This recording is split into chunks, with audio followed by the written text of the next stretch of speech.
আসসালামু আলাইকুম ওয়া রাহমাতুল্লাহ।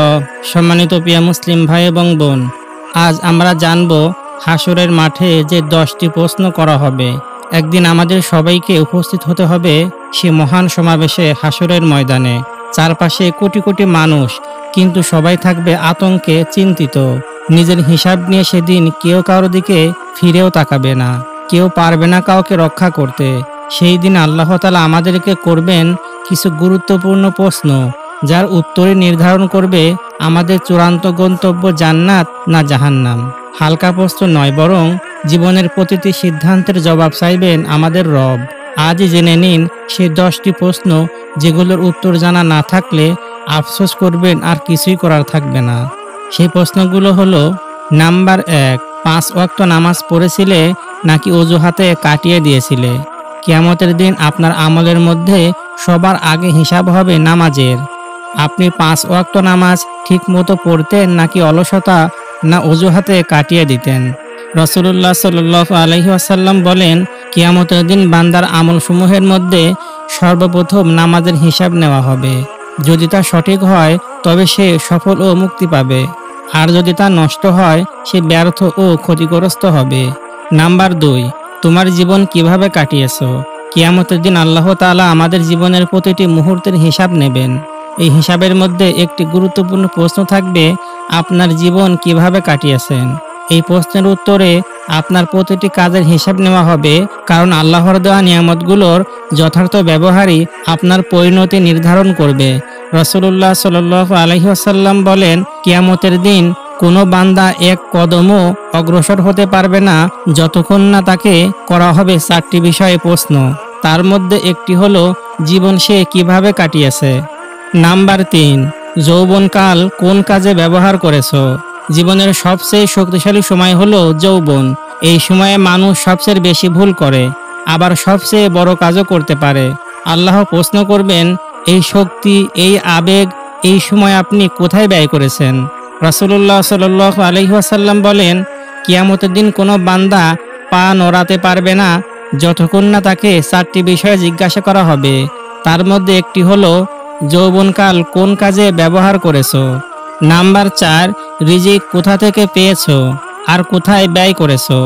আল্লাহ তাআলা আমাদের যেসব নিয়ামত দিয়েছেন তার মধ্যে রিজিক অন্যতম একটি বড় আমানত। কিয়ামতের দিন আপনাকে জিজ্ঞাসা করা হবে, এই রিজিক আপনি হালাল পথে উপার্জন করেছেন নাকি হারাম পথে উপার্জন করেছেন, আর সেই উপার্জন ব্যয় করেছেন কিসের জন্য? আল্লাহর সন্তুষ্টির পথে না অপচয় ও পাপের পথে? রাসূলুল্লাহ সাল্লাল্লাহু আলাইহি ওয়াসাল্লাম বলেন, কিয়ামতের দিন কোনো বান্দার পা নড়বে না যতক্ষণ না তাকে 4টি বিষয় জিজ্ঞাসা করা হবে। তার মধ্যে একটি হলো সে কোথা থেকে উপার্জন করেছে এবং কোথায় ব্যয় করেছে সে সম্পর্কে। নাম্বার 5, তুমি কি কুরআনের সাথে সম্পর্ক রেখেছিলে নাকি দূরে ছিলে? হাসরের ময়দানে আমাদের আমলের হিসাব হবে এবং একটি গুরুত্বপূর্ণ প্রশ্ন হবে, তুমি কি কুরআনের সঙ্গে সম্পর্ক রেখেছিলে নাকি দূরে ছিলে? রাসূলুল্লাহ সাল্লাল্লাহু আলাইহি ওয়াসাল্লাম বলেন, কুরআন পাঠ করো, এটি কিয়ামতের দিন তোমার জন্য শাফায়াতকারী হবে। রাসূলুল্লাহ সাল্লাল্লাহু আলাইহি ওয়াসাল্লাম বলেন, কুরআন তোমার পক্ষে শাফায়াত করবে বা তোমার বিরুদ্ধে সাক্ষ্য দেবে। নাম্বার 6, কারো প্রতি অহংকার করেছিলে তুমি? হাসরের ময়দানে যখন আমাদের আমলের হিসাব হবে তখন একটি গুরুত্বপূর্ণ প্রশ্ন হবে, কারো প্রতি অহংকার করেছিলে তুমি?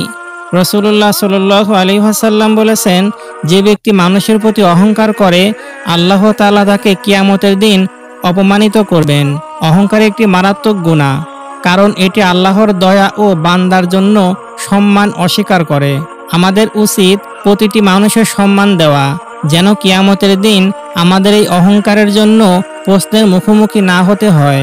নাম্বার 7, কারো সম্মানহানি করেছিলে জেনে অথবা না জেনে?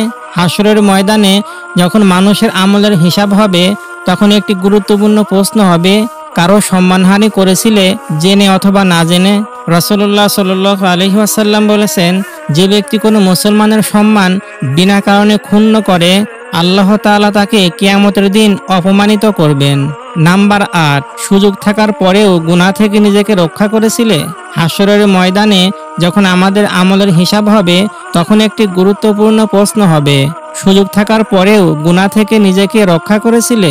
কিয়ামতের দিন আমাদের প্রতিটি কাজের জন্য প্রশ্ন করা হবে এবং যদি আমরা গুনাহের দিকে ঝুঁকেছি তবে তার হিসাব আল্লাহর কাছে দিতে হবে।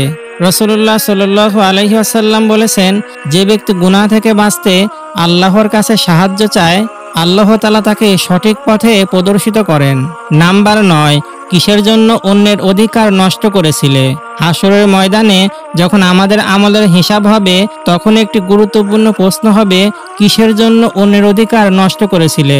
কিয়ামতের দিন আমাদের প্রতিটি কাজের জন্য প্রশ্ন করা হবে এবং যদি আমরা অন্যের অধিকার লঙ্ঘন করে থাকি তাহলে তার হিসাব আল্লাহ তাআলার কাছে দিতে হবে।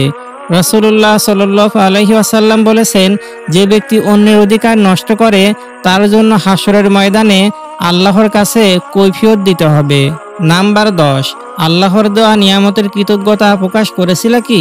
হাসরের ময়দানে যখন আমাদের আমলের হিসাব হবে তখন একটি গুরুত্বপূর্ণ প্রশ্ন হবে, আল্লাহ তাআলার দেওয়া নিয়ামতগুলোর কৃতজ্ঞতা আদায় করেছিল কি? কিয়ামতের দিন আমাদের প্রতিটি নিয়ামতের জন্য আল্লাহ তাআলার কাছে হিসাব দিতে হবে। হাসরের ময়দানে এই 10টি প্রশ্ন শুধু ভয় দেওয়ানোর জন্য নয়, বরং আমাদের আগাম সতর্ক করার জন্য। আল্লাহ তাআলা দুনিয়ায় আমাদের জীবন, যৌবন, রিজিক, ইবাদত, আচরণ সবকিছুর উপরই নজর রাখছেন। সেই মহাসমাবেশের আগে যদি আমরা নিজেদের হিসাব নিজেরাই ঠিক করে নেই তবেই মুক্তির আশা করা যায়।